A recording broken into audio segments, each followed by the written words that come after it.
Bonjour à toutes et à tous. Aujourd'hui, nous plongeons au cœur d'un épisode particulièrement tendu de Plus belle la vie, encore plus belle, un épisode où le soulagement tant espéré n'est en réalité qu'une illusion fragile, prête à se briser à tout instant. Après plusieurs heures de recherches angoissantes, Martin est enfin retrouvé. Vivant, oui. Mais indemne, certainement pas. Car si son corps a survécu, son regard, lui, raconte déjà autre chose. Quelque chose de plus sombre, de plus profond, comme si ce qu'il a vu avait laissé une empreinte bien plus violente que n'importe quelle blessure visible. Très vite, l'enquête révèle une vérité glaçante. Les empreintes de Martin sont retrouvées dans une camionnette de chantier.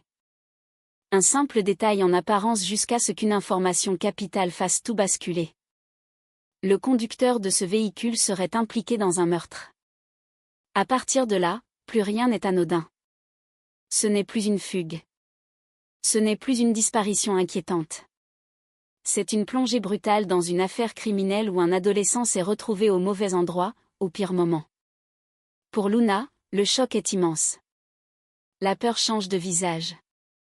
Elle n'est plus seulement celle d'une grand-mère inquiète, mais celle d'une femme qui comprend que Martin a frôlé l'irréparable. Que le danger n'est peut-être pas derrière lui, mais toujours bien présent, tapi dans l'ombre. Chaque minute devient une menace potentielle. Au commissariat, la tension monte encore d'un cran. La victime du meurtre est identifiée. Il s'agit du cousin du conducteur. Le lien est direct, intime, explosif. À cet instant précis, tout se resserre. Le temps presse. Car si quelqu'un est capable de tuer pour protéger un secret, alors Martin, témoin silencieux, devient une cible. Pendant que l'enquête piétine sur le terrain, un indice inattendu surgit là où personne ne l'attendait. Un snack du Mistral. Un simple passage. Un SMS. Et soudain, l'espoir renaît, mêlé à une inquiétude encore plus grande. Martin est vivant, mais épuisé, blessé, profondément fragilisé. Son retour ne marque pas la fin de l'épreuve. Bien au contraire. Car une fois confronté aux questions, au visage, aux souvenirs, l'adolescent se referme. Face à une photo, son corps se fige. Les mots refusent de sortir. La peur reprend le contrôle. Et cette phrase, glaçante de lucidité, résonne comme un avertissement. Non, la peur ne disparaît pas simplement parce qu'on lui promet la sécurité. Et alors que chacun tente de comprendre ce que Martin a vu, ce qu'il sait, et jusqu'où cette affaire peut aller, une nouvelle menace apparaît. Un ancien supérieur d'Idriss, venu de la police aux frontières, débarque avec une révélation qui change tout. Ce drame ne serait qu'une pièce d'un puzzle bien plus vaste. Un trafic d'êtres humains. Un réseau. Des enjeux qui dépassent largement le Mistral. Dans cet épisode, rien n'est simple. Rien n'est terminé. Et une question obsédante s'impose peu à peu. Jusqu'où faudra-t-il aller pour protéger Martin et à quel prix la vérité finira-t-elle par éclater? C'est ce que nous allons analyser ensemble, dans ce résumé complet, immersif et haletant du prochain épisode de Plus belle la vie, encore plus belle. Dans le prochain épisode de Plus belle la vie, encore plus belle, l'angoisse laisse place à un soulagement fragile, presque trompeur, tant la situation reste chargée de menaces. Après plusieurs heures de recherches intenses, Martin est enfin retrouvé. Sain et sauf ou presque. Car si son corps est en vie, tout indique que ce qu'il a traversé l'a profondément marqué. Cette découverte met fin à une attente insoutenable, mais elle n'apporte pas pour autant la paix espérée. Bien au contraire, elle ouvre une nouvelle phase, bien plus inquiétante. Idriss Salem se rend auprès de Luna Torres pour lui transmettre une information capitale. Les empreintes de Martin ont été formellement retrouvées dans une camionnette de chantier. Ce détail confirme que l'adolescent a bien été mêlé, malgré lui, à une trajectoire dangereuse. Mais Idriss ne s'arrête pas là. Il ajoute une précision qui fait basculer l'émotion dans l'effroi. Le conducteur de ce camion est très probablement impliqué dans un meurtre. À cet instant, tout change. Ce n'est plus seulement une fugue, ni même une disparition inquiétante. Martin a été au contact direct d'un individu extrêmement dangereux. Pour Luna, la nouvelle est un choc violent. Elle comprend que son protégé a frôlé le pire, peut-être même sans en mesurer pleinement la gravité. La peur qu'elle ressent dépasse désormais la culpabilité et la détresse. Elle devient une peur viscérale, primitive, celle de perdre quelqu'un à tout moment. Submergée par l'angoisse, Luna refuse de rester passive. Elle demande à ses amis de faire des rondes dans Marseille, de rester vigilants, d'ouvrir l'œil partout. Ce geste traduit autant son désespoir que son instinct de protection.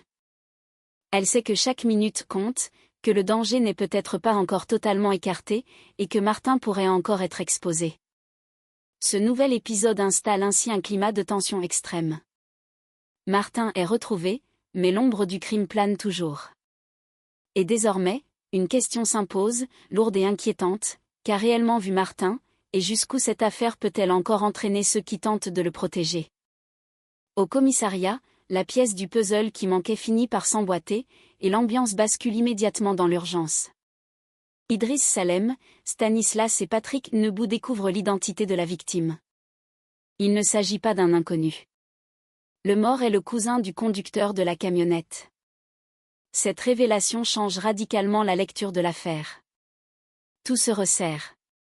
Le lien familial explique la violence, le silence, la précipitation à enterrer le corps. Et surtout, cela confirme que Martin ne s'est pas retrouvé par hasard dans ce véhicule. Il a été plongé au cœur d'un crime commis par quelqu'un qui avait tout intérêt à faire disparaître les preuves et les témoins. Patrick comprend immédiatement le danger. Si le conducteur est capable de tuer un proche, alors Martin, qui a vu trop de choses, devient une menace directe pour lui. Le temps n'est plus à la prudence ni aux hypothèses. Il ordonne à Idriss et Stanislas de mettre les bouchées doubles pour retrouver Martin, sans délai, avant qu'il ne soit trop tard. À cet instant précis, l'enquête change de nature. On ne cherche plus seulement un adolescent en fuite. On tente de sauver un témoin clé, potentiellement en sursis, pris dans une spirale criminelle qui peut se refermer sur lui à tout moment. Chaque minute compte désormais, et le moindre retard pourrait avoir des conséquences irréversibles. Dans Plus belle la vie, encore plus belle, la traque de Martin se heurte d'abord au silence, avant de rebondir là où personne ne l'attendait. Sur le chantier, Idriss Salem et Stanislas tentent d'en apprendre davantage sur le passage de Martin. Ils interrogent les ouvriers, recoupent les horaires, scrutent les allées et venues. Mais rien. Aucun employé ne se souvient avoir vu un adolescent, personne n'a remarqué une présence inhabituelle. Ce vide est parlant. Martin a su se fondre dans le décor, passer inaperçu, ou pire, être volontairement ignoré. Pour les enquêteurs, cette absence de témoignage complique encore la course contre la montre et renforce l'idée que Martin a tout fait pour ne laisser aucune trace. Pendant ce temps, au Mistral, l'enquête connaît un rebondissement inattendu. Thomas Marcy reçoit un SMS d'un ami. Le message est bref, mais son contenu est capital. Martin vient de passer dans son snack. Cette information, aussi simple soit-elle, fait l'effet d'un électrochoc. Martin est donc vivant, en mouvement, et surtout suffisamment proche pour oser s'arrêter dans un lieu public, même brièvement. Ce contraste est saisissant. D'un côté, une enquête officielle qui piétine sur le terrain. De l'autre, un indice spontané, presque banal, qui prouve que Martin n'est jamais très loin. Mais ce passage éclair soulève aussi une inquiétude majeure. S'il a faim, s'il circule à découvert, c'est qu'il est épuisé, vulnérable, et peut-être à bout de force. L'étau se resserre.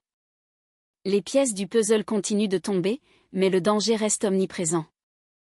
Martin est toujours en fuite, et désormais, chaque apparition, aussi furtive soit-elle, peut être à la fois une chance de le retrouver ou le signal qu'il s'expose encore davantage. Dans Plus belle la vie, encore plus belle, la tension accumulée depuis des heures trouve enfin une issue, mais le soulagement est immédiatement tempéré par l'inquiétude. Quelques minutes seulement après le message reçu par Thomas Marcy, Luna Torres le rejoint devant le snack. Elle n'hésite pas une seconde. Poussée par l'angoisse et l'espoir mêlés, elle entre à l'intérieur et le voit. Martin est là. Son petit-fils. Vivant. Ce simple constat suffit à la bouleverser. Mais très vite, la réalité s'impose. Martin est blessé à la jambe.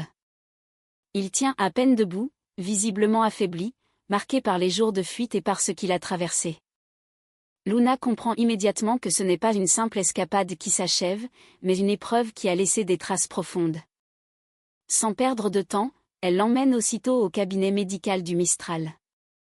Sur place, Gabriel Riva l'examine avec attention. Son diagnostic est clair, et surtout inquiétant. Martin est physiquement épuisé, mais c'est surtout son état psychologique qui alerte.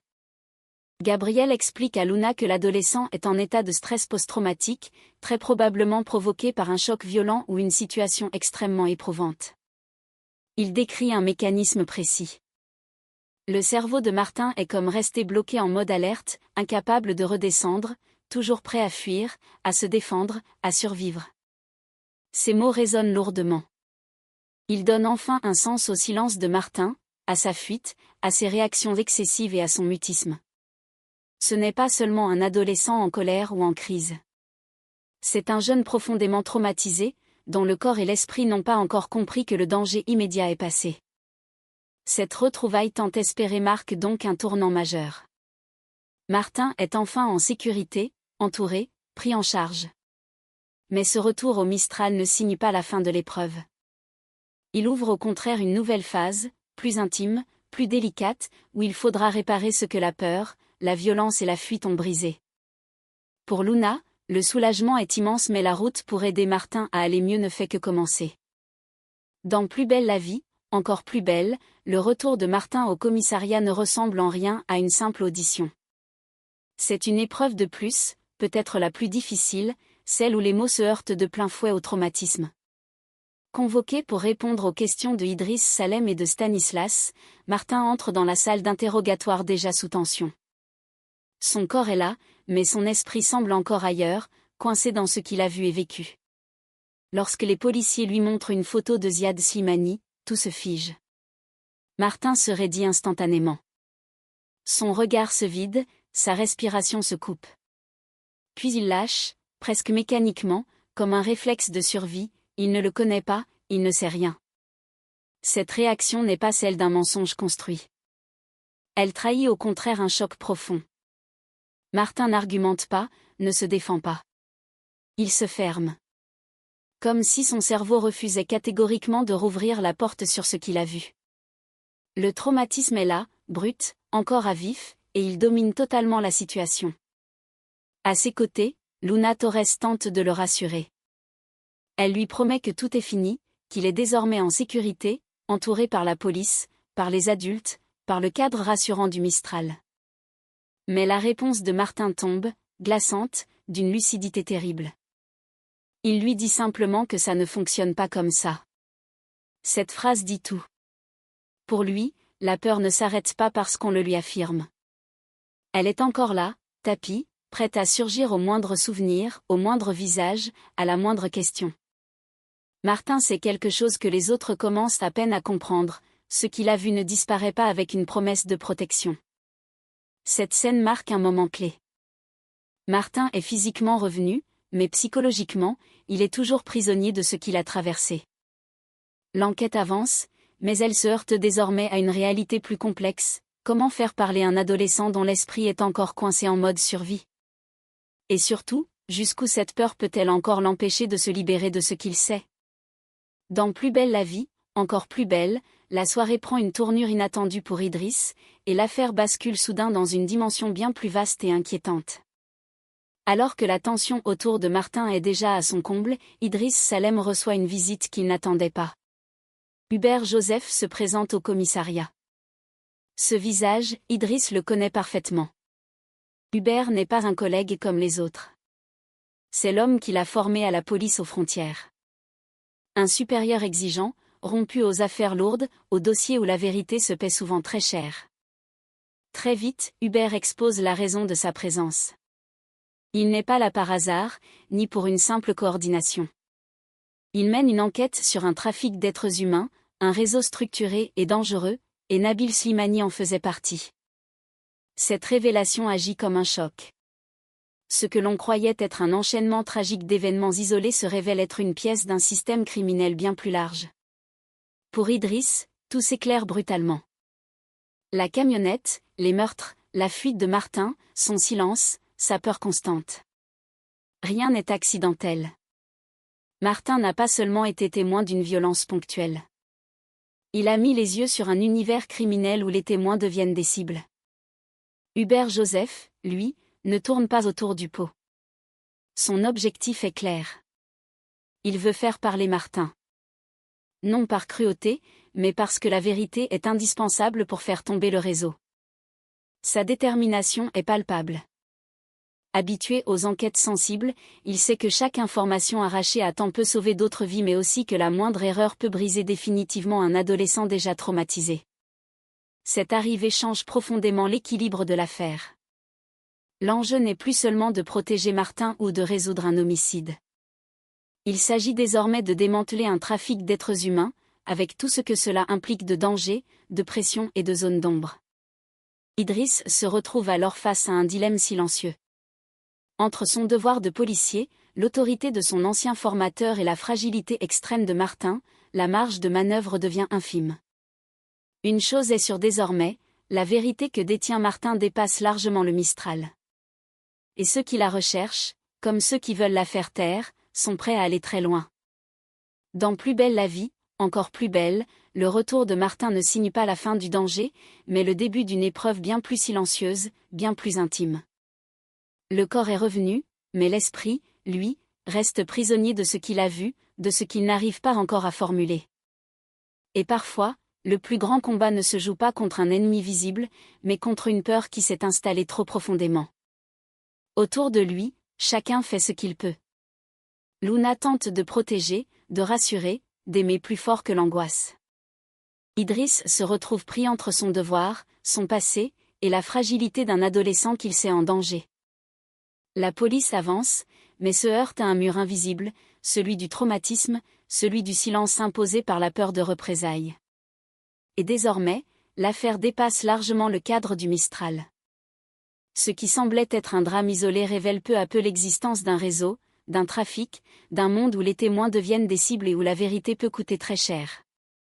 Martin détient peut-être une clé essentielle. Mais à quel prix pourra-t-il la livrer? Et surtout, est-il seulement prêt à affronter ce qu'il a vu pour permettre à la justice d'avancer? Cet épisode nous rappelle une chose essentielle. Dans Plus belle la vie, encore plus belle, le danger ne fait pas toujours de bruit. Il s'insinue, il fragilise, il enferme. Et parfois, survivre n'est que la première étape d'un combat beaucoup plus long. La suite s'annonce décisive, tendue, et profondément humaine. La vérité approche mais la peur, elle, n'a pas encore dit son dernier mot. Merci d'avoir suivi cette analyse. Si cette vidéo vous a plu, n'hésitez pas à vous abonner, à laisser un commentaire, et à partager votre ressenti. On se retrouve très vite pour la suite de Plus belle la vie, encore plus belle.